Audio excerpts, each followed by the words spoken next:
So guys, आप लोग का फिर से स्वागत है इस कोर्स में। और आज हम लोग जानने वाले हैं कि आप लोग कैसे ट्रेंड लाइन ड्रॉ कर सकते हो और उसको ड्रॉ करने के लिए कौन कौन सी बातों को ध्यान में रखना चाहिए। सो गाइस देखो, उसका एग्जांपल के लिए मैं आपको एग्जांपल देने के लिए सिप्ला का चार्ट लगा रखा है, क्योंकि इस पर मेरे को एक ट्रेंड लाइन ड्रॉ करने का बहुत ही अच्छा एग्जाम्पल में मुझे मिल रहा है, तो मैं आप लोगों को वही देने वाला हूँ। इसमें ट्रेंड लाइन का यार मतलब बहुत ही सिंपल होता है। अब जैसे मैं अगर आपको ड्रॉ करके बताऊँ, तो अब जैसे मैंने एक क्लिक यहाँ किया, ठीक है, ट्रेंड लाइन आपको यहाँ मिल जाएगा। अगर आपको यहाँ नहीं मिलता है तो मैं इसको, अगर आप इस पर क्लिक करते हो, ट्रेडिंग व्यू में हो, तो अगर आप इस पर क्लिक करते हो तो आपको सबसे ऊपर ही ट्रेंड लाइन मिल जाएगा। तो मैं यहाँ से ट्रेंड लाइन ले लेता हूँ और मैं पहला क्लिक यहाँ करता हूँ और दूसरा क्लिक यहाँ करता हूँ। सो कैसे को ट्रेंड लाइन का मतलब यही होता है कि वो हमें एक ट्रेंड बताता है, एक ऐसी लाइन जो हमें एक ट्रेंड बताती हो, उसे हम लोग ट्रेंड लाइन कहते हैं। बहुत ही लेमन लैंग्वेज में अगर बात करें तो इसे हम लोग ट्रेंड लाइन कहते हैं। और अगर मैं एक और लाइन इस तरह से नीचे से ड्रॉ कर दूं तो ये हमारा बन जाएगा एक ट्रायंगल पैटर्न। आपको दिख रहा है, ट्रायंगल सा दिख रहा है आपको, तो हम लोग इसे ट्रायंगल पैटर्न कहते हैं। इसके बारे में हम लोग अगली वीडियो में देखने वाले हैं, फ्यूचर वीडियो में देखेंगे इसके बारे में। पर देखो, ट्रेंड लाइन अगर हम बनाते हैं तो क्या होता है, अब ये एक बहुत ही डिबेट वाला मैं बात बताने जा रहा हूँ आप लोगों को, जिसपे बहुत सारे लोग डिबेट करते हैं। अब बहुत लोग ये बोलते हैं, देखो यार, ये जो ऊपर की तरफ ये जो लाइन निकल गई है ना, ये जो आपको लाइन ये दिख रहा होगा यहाँ पर कि ये ऊपर निकल गया, तो बहुत लोग इस पे डिबेट करते हैं कि ऊपर नहीं निकलना चाहिए, ट्रेंड लाइन विक पे होना चाहिए।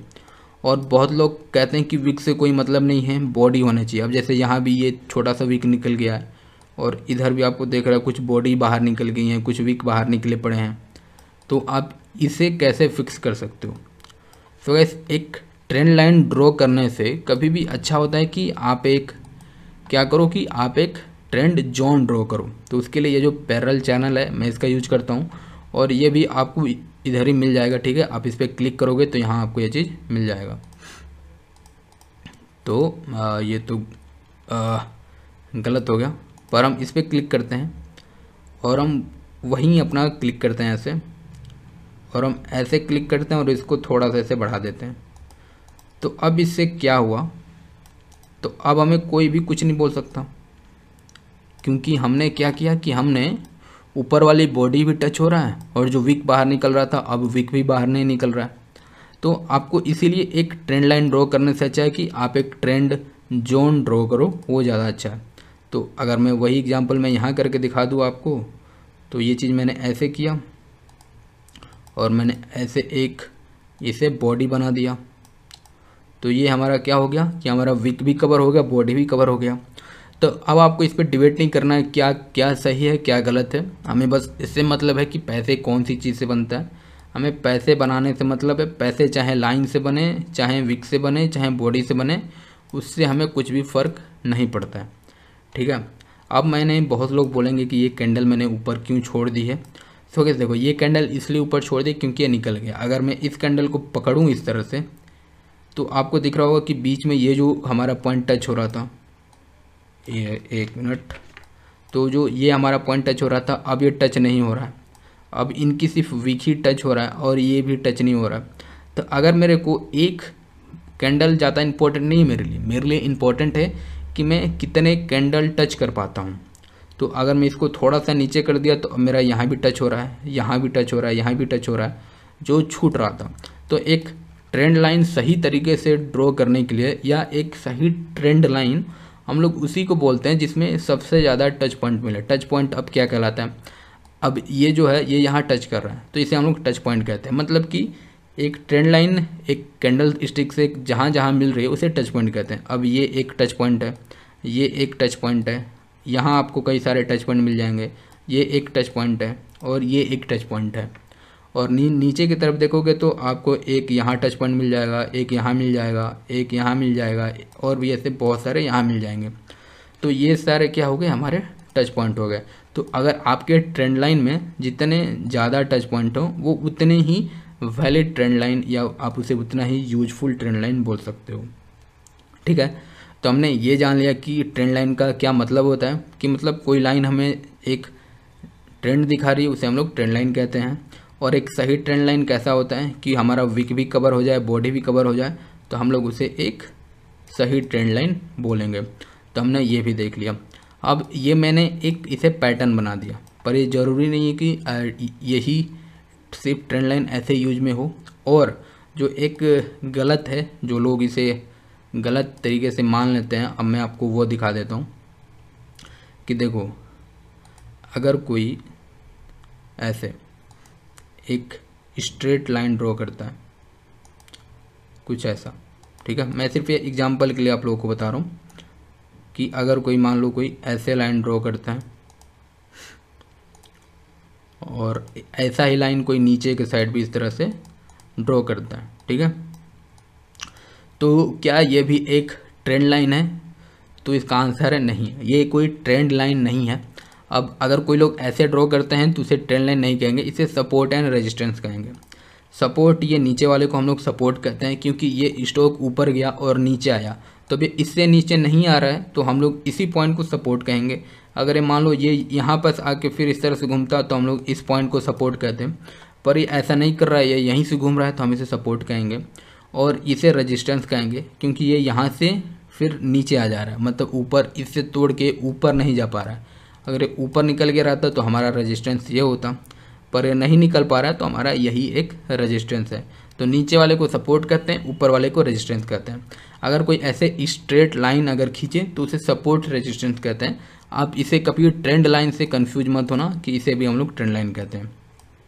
तो ये एक बात है। अगर यही चीज़ थोड़ी टेढ़ी हो जाए, अगर यही चीज़ कोई इस तरह से कर दे तो अब ये एक ट्रेंड लाइन बन जाएगा, या इसको थोड़ा ऐसे ऊपर कर दे, थोड़ा ऐसे कर दे तो ये एक ट्रेंड लाइन बन जाएगा।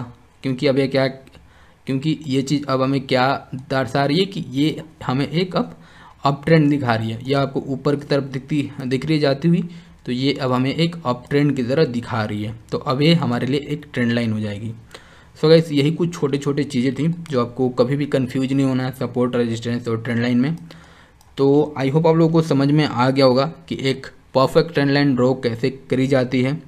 और गाइस देखो, ट्रेंड लाइन ड्रॉ करते समय कोई ट्रेंड लाइन का पैटर्न नहीं होता कि जो मैंने अभी आपको पैटर्न बना दिया तो कोई वही जरूरी नहीं है कि वो एक ट्रेंड लाइन हो। अगर अभी मेरे को एक अचानक से एग्जांपल आ रहा है मेरे दिमाग में, तो मैं वो भी आप लोगों को दिखा देना चाहता हूँ। मैंने इसे लाइन चार्ट पे कर लिया क्योंकि मेरे को और भी अच्छी तरह से ड्राइंग बनाना था।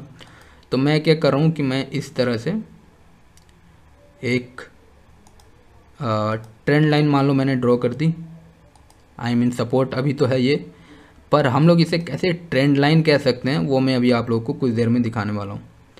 और हमने इस तरह से नीचे के साइड इसे भी ड्रॉ कर दिया और हम लोग इसे फिर से कैंडल स्टिक कर देते हैं, ठीक है। सो कैसे हो, अभी तक तो ये सिर्फ और सिर्फ हमारा सपोर्ट एंड रेजिस्टेंस था। अगर आपको इसे ट्रेंड लाइन में बदलना है तब आपको क्या करना है कि मान लो मैंने एक पॉइंट यहाँ लिया और मैंने दूसरा पॉइंट यहाँ लिया और मैं इस तरह से एक बॉक्स बना देता हूँ, ठीक है। ये थोड़ा कन्फ्यूजिंग सा मुझे लग रहा है, तो मैं इसे डिलीट करता हूँ और मैं आप लोग को ट्रेंड लाइन की मदद से बना के दिखाता हूँ। तो यार मान लो मैंने एक क्लिक यहाँ किया और मैंने इस तरह से एक लाइन ड्रॉ कर दी और मैं एक और लाइन लेता हूँ यहीं से, और ये जो नीचे वाला छूट रहा है मैं इसे कवर कर देता हूँ, तो ये भी हमारा एक ट्रेंड जोन हो गया। तो आप ऐसे भी ड्रॉ कर सकते हो। तो अब ये हमारा एक ट्रेंड लाइन हो गया। अगर हम इसी में ऐसे कर दें कि इसे ऊपर से नीचे ला दें इस तरह से, तो अब ये क्या हो गया, ये हमारा एक ट्रेंड लाइन हो गया, ठीक है। ये ऊपर के पार्ट छूट रहे हैं तो मैं एक और लाइन ड्रॉ कर देता हूँ।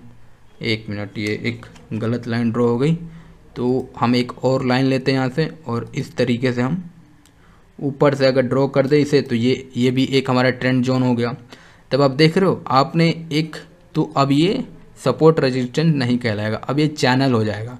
इसे हम लोग चैनल कहते हैं, इसके बारे में हम लोग फिर किसी वीडियो में बात करेंगे। तो अब ये चैनल हो गया कि ये एक रेंज में घूम रहा था, अब ये एक ट्रायंगल पैटर्न बना रहा है। अब ये ब्रेकआउट यहाँ पास हो चुका है, अब आप इसमें एंट्री ले सकते हो, ठीक है। तो कैसे एक, कब किसे ट्रेंड लाइन कहते हैं, कब वही ट्रेंड लाइन सपोर्ट रेजिस्टेंस बन जाता है, और कब वो सपोर्ट रेजिस्टेंस को हम लोग फिर से ट्रेंड लाइन में कन्वर्ट कर देते हैं। तो आप लोगों को मैंने ये चीज़ तो दिखाई दिया। तो यही छोटी छोटी सिर्फ शब्दों का फेर है, ठीक है। चीज़ें वही हैं, थोड़ी सी बदल जाती हैं तो पूरा शब्द बदल जाता है और उससे पूरा ही मतलब ही बदल जाता है उसका। तो अगर आप इन्हें छोटी छोटी चीज़ों को ध्यान में रखते हो तो आप भी एक परफेक्ट ट्रेंड लाइन ड्रॉ कर पाओगे। और यार एक एक चीज़ और एक और बात कि आप लोग को ट्रेंड लाइन में कोई ऐसा कोई पैटर्न नहीं होता। आप अगर कोई ट्रेंड लाइन ड्रॉ कर रहे हो और आपको जितने भी टचेज मिल रहे हैं तो वो भी एक ट्रेंड लाइन होता है। अब जैसे ये मैंने एक पैटर्न बता दिया आप लोगों को सिंपल तरीके से, ठीक है। पहले हमें क्या, अगर मैंने सिर्फ ये बॉक्स बनाया था तो क्या ये पैटर्न हमें दिख रहा था? इसमें नहीं दिख रहा था। पर क्योंकि मेरे को बनाते बनाते आदत हो गया है तो मैं 2-3 चीज़ों को साथ में बना के भी मिला सकता हूँ। तो अब ये भी बहुत लोग बोलेंगे गलत है, बहुत लोग बोलेंगे सही है। तो हमें बस मतलब है पैसे जिस चीज़ से बन रहे हैं उससे पैसे बनाना, और कोई क्या बोलता है उससे मतलब नहीं है, ठीक है। तो आई होप यार आप लोगों को समझ में आ गया होगा कि ट्रेंड लाइन क्या होता है, ट्रेंड जोन क्या होता है और सपोर्ट एंड रेजिस्टेंस क्या होता है। तो चलो यार फिर मिलते हैं किसी दूसरी वीडियो में, तब तक के लिए बाय बाय।